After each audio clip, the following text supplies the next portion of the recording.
Thanks for tuning into the Cocktails of Jim podcast. I'm here with my friend Corine Carney. We're going to talk a little bit about what it was like being a bar owner and maybe some fun stories from bartending. Corine and her husband Matt were some of the first people that I actually got to know when I moved to Arlington. It, of course, didn't take me too long to find the local watering hole, and we've become good friends over the years. And yeah, I just thought it would be interesting to sit down and chat a little bit. So tell us a little bit about your background and how you came into being a bar owner and a bartender, I guess.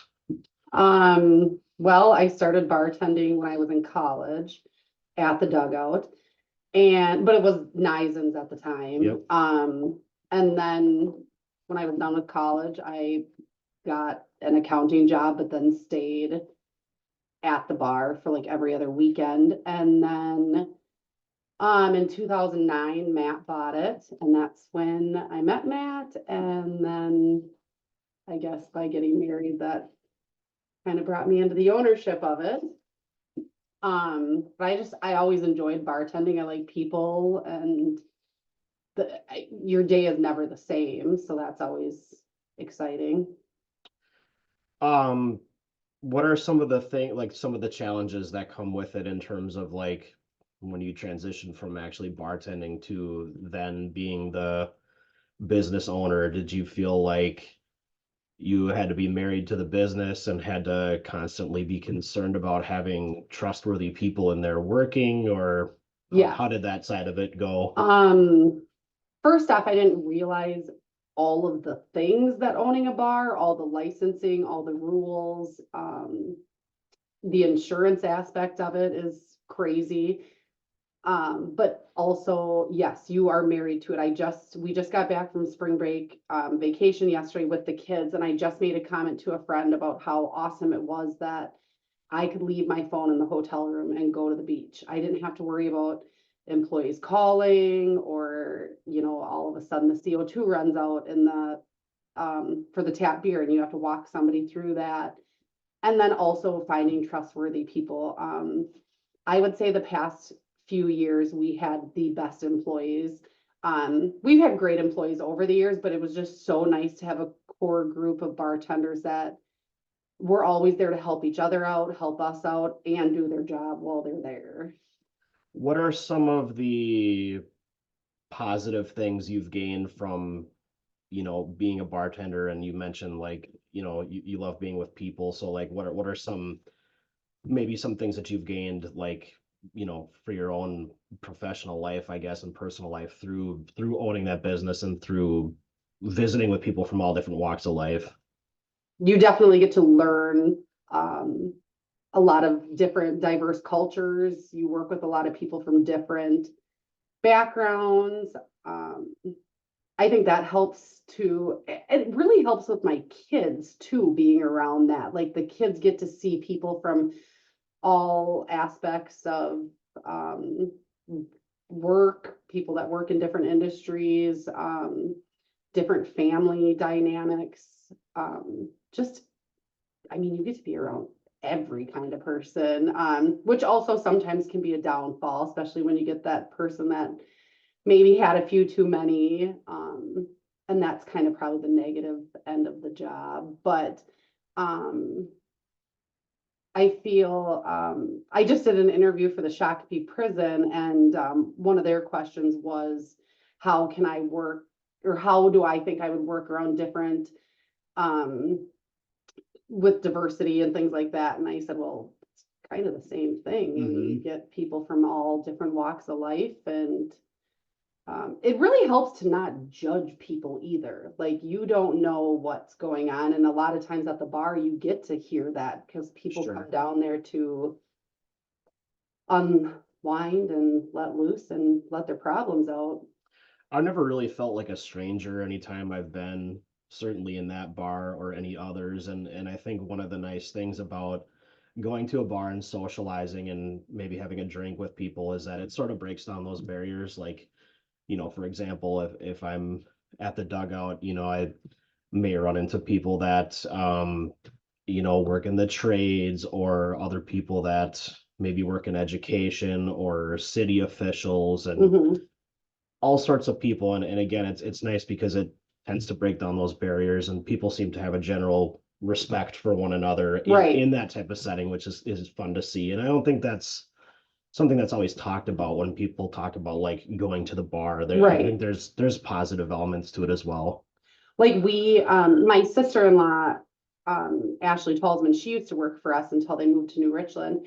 And she said Arlington was super neat because you'd have people that, I mean, you'd have a 90-year-old man that would be sitting there hanging out, talking about life with a 22-year-old. Hmm. And it's just, there's not just one group of like, we're over here and we're over here. I mean, you get that a little bit, but everybody kind of meshes, and it's, yeah, different walks of life. And like one of our favorite nights had become Mondays. We'd have like contractor Mondays, and you'd have I mean, there's a realtor that's there, and then contractors, people, on the grunt crews, and just everybody's there together and just having a good time and unwinding. And Yeah, that's been my experience going in there too. It's not like, oh, you can't walk over to this area and no, it's fine. Well, right. people are generally friendly and It is receptive. kind of funny because when you hear the door, because it's in the basement, you have to walk down. So Yep. as soon as somebody hears the door, the entire bar looks back to see who it is. So people sometimes, if you're not from there at first, they're like, oh, are we welcome? Everyone's staring at you.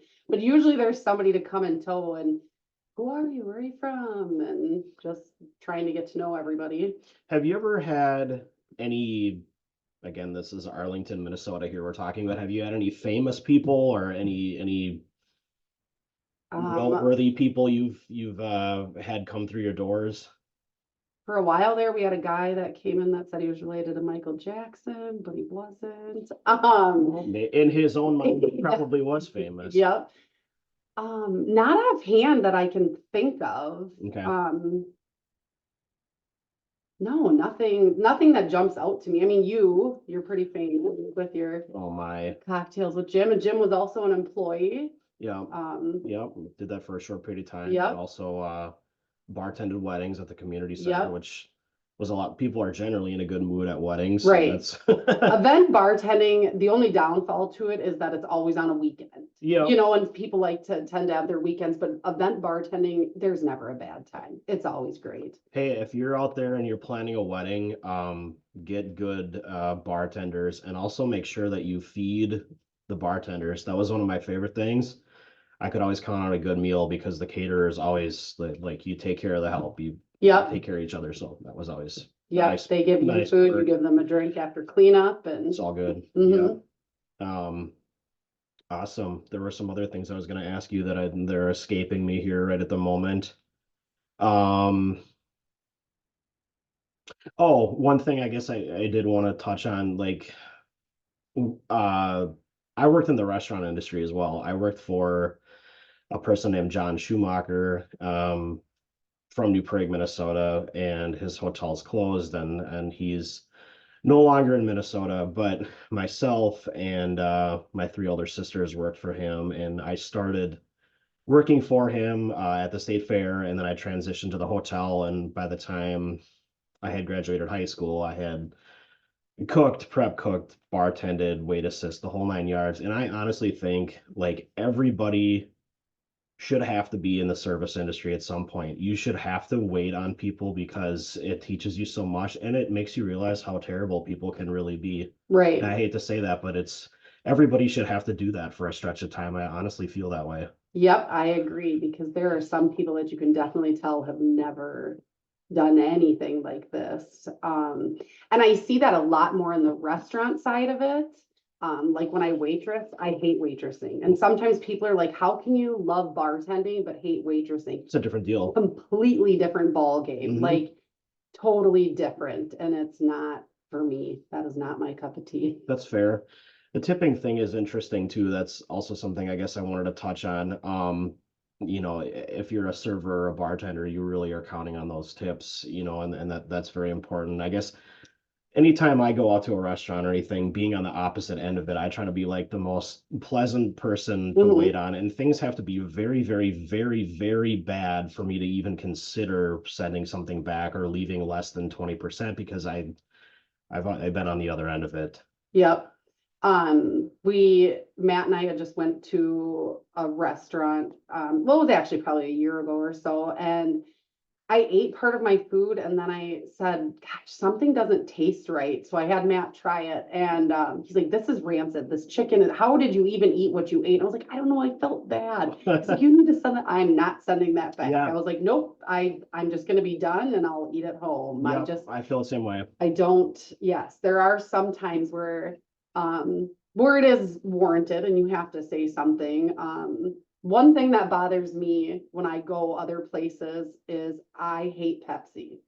So if I ask for a Diet Coke and you give me a Diet Pepsi, I would have rather had a water. Like, gosh, just tell me you have Pepsi. People are pretty polarized on that, but I think generally the consensus is Coke is, especially if like a mixed drink. Right, it's always a Captain Coke. People don't generally choose Pepsi, so I guess I'm with you there. Right, we have a few people that choose Pepsi and then we just have that in a can option. Try to get something for everybody. So being in Arlington with the dugout now, that was the only, at least now, that's the only quote unquote bar. There's food there, but do you feel that like other restaurants and things in town, like you were ever in competition with, or I kind of feel like in Arlington, there's like different restaurants and things, but they all have their like different niche and. Right, nothing was quite the same. When the bowling alley opened back up, people would ask me, are you worried? Are you worried that business is going to start? And actually, it's better. How many times do you take a party bus to Belle Plaine or something? I mean, places where there's multiple establishments. It's just better for the community. It's better for everybody when there's more. And then like for the bowling alley, it's like adults would go out with their kids for the evening, have supper, have a couple cocktails, and then part ways and they'd come out later. So I think we've all kind of helped each other, and everyone's been really great. Like, if you did run out of a bit of Coke or something like that, you could count on asking another establishment in town. We'd always help each other out, or getting cups or something if you were running low. Sure. You can't trade liquor though, that's illegal. Gotta play by the rules. Yep. What is one of the most awkward drinks you've been asked to make?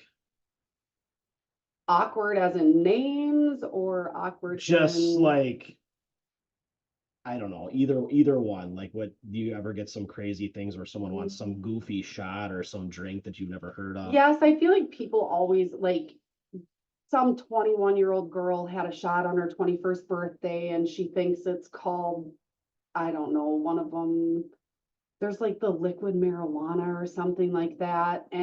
But she can't tell you what was in it. She doesn't remember if it was pineapple juice or orange juice, but she knows she loved it. Oh, sure. Yes. Things like that. I think it's super weird when people put orange juice in their Bloody Marys. Oh, I've never even. Ooh. That's not my favorite. And I also hate making Scooby snacks because it's just that cream. It just messes everything up. Your whole station gets dirty. Yeah, that's fair. And I feel like if you're going to get something with cream in it, you better make darn sure that it's real fresh. Otherwise that could get. Right. Or when they order one, I'll just take one of those shots.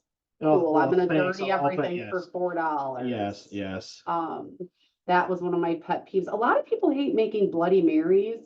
I like making a good Bloody Mary, and it really bothers me when I see people just putting vodka and the mix in. I've seen you do it where you put the shaker and you mix got the rim and all that, and yeah, absolutely. Yeah, I can't think of anything else here. Is there anything else that you can think of that you'd want to share here while we're at it? Oh, last question here. Okay, so for anybody that doesn't frequent bars, what are your 3 rules for being a good bar patron? Give me your 1, 2, and 3 rules of being a good customer at a bar, because I'm sure you've had a lot of bad ones. Do not tap your beer bottle. Everybody hates that. If you are ready for another drink, do not tap your bottle like that. People get that one doesn't bother me as much, but If you ask any other female bartender, they hate that. What should a person do to be polite if they're ready for another drink and the bar is fairly busy? Um, I'm somebody who I can notice you're just standing, like you're standing, making yourself open, like you're ready for a drink. Um, a lot of times people will kind of turn and like talk to their friend. I don't know you're ready now. You know, you kind of just Sure. kind of when it's really busy, something like that. Or in a small town, a lot of people just have their money out too. That's also Yep. a tell Yep, that that's they're been there. ready. So don't do that. Um, trying to think what else. One thing that always drives me nuts is it's nice you have touch tunes like different bar and like Yep. you can go right on your phone and you can pipe it in through Spotify, but it's like maybe the entire bar does not want to listen to like your jam at full bore, and that always just drives Yep. me. It's like You need to know your crowd before you're playing touch tunes. yeah, do that stuff at home. Yep. Yeah. Another thing that also gets me is I love I know the owner, but I know the owner. Oh yeah. So if you could just get me first or do this or give me a deal. We had a guy one time, wow. I didn't tell him, I was bartending, and he kept going on and on to his friends about how he was like best friends with the bar owner and he knows him and they hang out all the time. And I just sat there and listened to it for a little bit. And then I went up to him and I said, I don't know if my husband is cheating on me with you, because I have never met you in my life. You claim that you hang out with them all the time. So there's always the ones who I know somebody or, And they just want better service or a deal or yes, they just think like it's, I don't know. Wow. Yeah.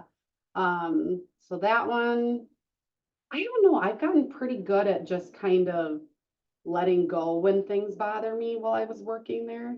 I mean, I've done it for so long. It's just um the no head on the beer from some old beer guys. God, that would drive me nuts because then you get real tap beer drinkers who, it's customary to have.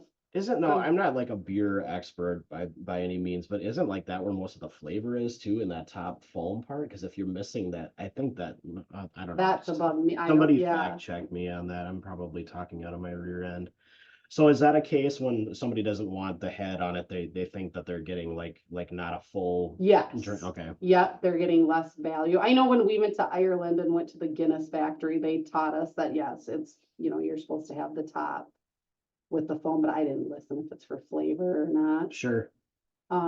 Also, if you're walking, I just told a woman this, if you're walking into a basement of a bar, I mean, we don't have 14 types of wine. Know your surroundings. Yes. We are not a wine bar. Yes. We have a few flavors and we do keep them fresh, or did when we did own it, but we don't have your 40 kinds.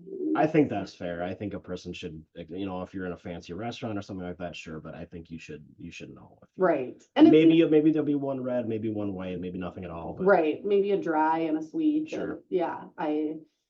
Usually when somebody comes in, if we don't already know who they are, if they ask for a wine, there's going to be some problems. Funny. So. Awesome. Well, hey, thanks so much for doing this. Corine has been a super fan of Cocktails with Jim and its different iterations, and is an owner of all the goofy shirts and stuff I put out. I'm also going to plug her husband's business. Matt Carney has a construction business, Premier Exteriors. I'm going to drop a link to that. In fact, we're actually sitting in my basement bar. He did the counters and this lovely pipe chase behind me that's covering up my radon mitigation tube here, and other little projects. So Matt does a great job, and you should definitely hit him up if you have any projects. And he's nice because he's not afraid to tackle smaller projects. It doesn't have to be this big, ginormous, expensive thing. He'll get it done. So, hey, thanks so much for doing this. Yeah. Yep. Awesome.